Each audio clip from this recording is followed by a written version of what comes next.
नमस्कार मित्रांनो, स्वागत आहे तुमचं हर्ष मराठी टेक चॅनलवरती. आजच्या व्हिडिओमध्ये आपण बघणार आहोत मुख्यमंत्री माझी लाडकी बहीण योजनेची KYC कशी कंप्लीट करायची आहे. सर्वप्रथम सर्वांना सूचना आहे की जसे फ्रॉडपासून सावध राहा, कारण सोशल मीडियावर खूप फेक वेबसाईट फॉरवर्ड होत आहे. जसे की लवकरात लवकर KYC कंप्लीट करा या लिंकवर क्लिक करून. त्या लिंकवर कोणीही क्लिक करू नये, कारण ती लिंक तुमचं बँक अकाउंट खाली करू शकते. या वेबसाईटपासून सावध राहा. मी आपल्याला डिस्क्रिप्शनमध्ये वेबसाईट प्रोव्हाइड करून देईल, त्या वेबसाईट थ्रू तुम्ही जाऊ शकता. सुरुवातीला तुमचं सर्वांचे स्वागत आहे. चला तर आपण बघूया ही KYC कशी यशस्वीरित्या पूर्ण करायची आहे. सुरुवातीला तुमच्यासमोर वेबसाईटचा असा इंटरफेस दिसेल, पाहू शकता तुम्ही. आपल्याला इथं क्लिक करायचे आहे. मुख्यमंत्री माझी लाडकी बहीण योजनेचे लाभार्थी KYC प्रक्रिया पूर्ण करण्यासाठी इथे क्लिक करा. इथे क्लिक केल्यानंतर तुमच्यासमोर असा इंटरफेस येईल. ही KYC मुख्यमंत्री माझी लाडकी बहीण योजना. लाभार्थ्याचा इथं आधार क्रमांक एंटर करायचा आहे. लाडक्या बहिणींचा आधार क्रमांक टाकल्यानंतर खाली लगेच आपल्याला कॅप्चे टाकायचा आहे. इथं जो प्रोव्हाइड केला जाईल तो कॅप्चे इथं टाकायचा आहे. आणि समजा इथं काही वेळेस काय होतं, वेबसाईट स्लो असली की इथं कॅप्चे येत नाही, त्याच्यामुळे इथं रिफ्रेश या बटनावर क्लिक करायचे आहे. नंतर खाली आल्यावर आपल्याला इथं आधार प्रमाणीकरणासाठी सहमती आहे, म्हणून इथं मी सहमत आहे इथं टिकमार्क करायची आहे. हे वाचून घ्या तुम्ही. नंतर OTP पाठवा या बटनावर क्लिक करायचे आहे. OTP पाठवा याच्यावर क्लिक केल्यानंतर आपल्या आधार नंबरला जो मोबाईल नंबर लिंक असेल त्या नंबरवरती आपल्याला OTP येईल. तो OTP नंतर इथं सबमिट करायचा आहे. इथं फिलअप करायचा आहे. तो 6 अंकी OTP येईल आपल्या मोबाईलवरती.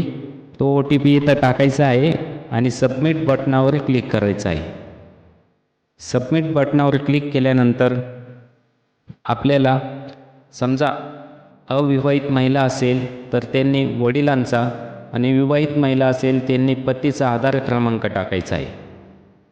काही जणांचं म्हणजे समजा आता काही विधवा असतील, समजा काही डिवोर्स झालेल्या महिला असतील आणि काहींना वडील नाही आहे, मग अशाने काय करायचं, त्याच्यावर सुद्धा आपण व्हिडिओ लवकरात लवकर बनवणार आहोत. आणि त्याच्यावर काय सोल्युशन आहे हे पण मी तुम्हाला सांगणार आहे. त्याच्यामुळे तुम्ही माझ्या चॅनलला सबस्क्राईब करून ठेवा आणि बेल आयकॉनला प्रेस करून ठेवा. आता इथं आपण वडिलांचा किंवा पतींचा आधार क्रमांक टाकायचा आहे. आधार क्रमांक टाकल्यानंतर सेम प्रोसेस इथं कॅप्चे टाकायचा आहे. कॅप्चे टाकल्यानंतर आधार प्रमाणीकरणासाठी सहमती म्हणून मी सहमत आहे इथं टिकमार्क करायची आहे. नंतर OTP पाठवा इथं टिकमार्क करायची आहे. OTP पाठवा याच्यावर क्लिक केल्यानंतर आपल्याला इथं OTP टाकायचा आहे. जो आपल्याला आधारला जो मोबाईल नंबर लिंक असेल त्याच्यावर OTP येईल 6 अंकी. हा 6 अंकी OTP टाकल्यानंतर सबमिट बटनावर क्लिक करायचं आहे. इथं सबमिट केल्यानंतर आपल्यासमोर अशी इंटरफेस दिसेल, जी म्हणजे तुम्हाला प्रतिज्ञापत्र टाईप नाही का, त्या टाईपचं म्हणजे तुम्हाला इथं ऑप्शन ते दिसतील. इथं तुमच्या वडिलांचे किंवा पतीचे नाव दिसेल जे आहे ते. नंतर याच्या पुढे नंतर तुम्हाला तुमचा जात प्रवर्ग निवडायचा आहे. जसे की समजा अनुसूचित जमाती, इतर मागासवर्ग, विमुक्त जाती अ, भटक्या जाती ब, भटक्या जाती क, भटक्या जाती ड, विशेष मागास, सर्वसामान्य. याच्यामधून तुम्ही कोणत्या कॅटेगरीमध्ये बसता ती कॅटेगरी निवडायची आहे. त्याच्यानंतर पुढचा ऑप्शन आहे, माझ्या कुटुंबातील सदस्य नियमित कायम कर्मचारी म्हणून सरकारी विभाग, उपक्रम, मंडळ, भारत सरकार किंवा राज्य सरकारच्या स्थानिक संस्थेमध्ये कार्यरत नाही किंवा ती नंतर निवृत्तीवेतन घेत नाहीत. आता तुम्ही या प्रश्नामध्ये थोडे कन्फ्यूज होत असतील, कारण होय करायचे की नाही. हा प्रश्न म्हणजे जसं की तुम्ही एखादं प्रतिज्ञापत्र देत आहात, म्हणजे आमच्या घरामध्ये कोणीही सेव्हरल म्हणजे कोणी सारखं गव्हर्मेंट जॉबमध्ये नाही आणि निवृत्तीवेतन घेत नाही, तर इथं होय ऑप्शनवर टिक मार्क करायची आहे. इथं होय टिक मार्क करायची. आणि दुसरा प्रश्न आहे, माझ्या कुटुंबातील केवळ एक विवाहित व एक अविवाहित महिला योजनेचा लाभ घेत आहे, याच्यावर सुद्धा होय टिक मार्क करायची आहे. आणि नंतर इथं टिक मार्क करायची आहे. इथं खाली 1 व 2 देण्यात आलेली माहिती खरी असून खोटी आढळल्यास खोटी माहिती दिल्याप्रकरणी सक्त कारवाई करण्यात येईल.